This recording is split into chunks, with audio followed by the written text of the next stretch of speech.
गौरा पार्वती, राजा हिमांचल के घर जन्मी बेटी गौरा पार्वती।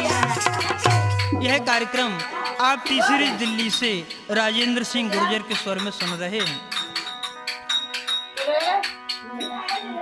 कि शादी की शिव ने सुनी सब देवन से बात, ओ हाथ जोड़ कहने लगे स्वामी भोलानाथ। कहने लगे भगवान शंकर, कहे ब्रह्मा जी आप हमें ब्याह की चक्करन में न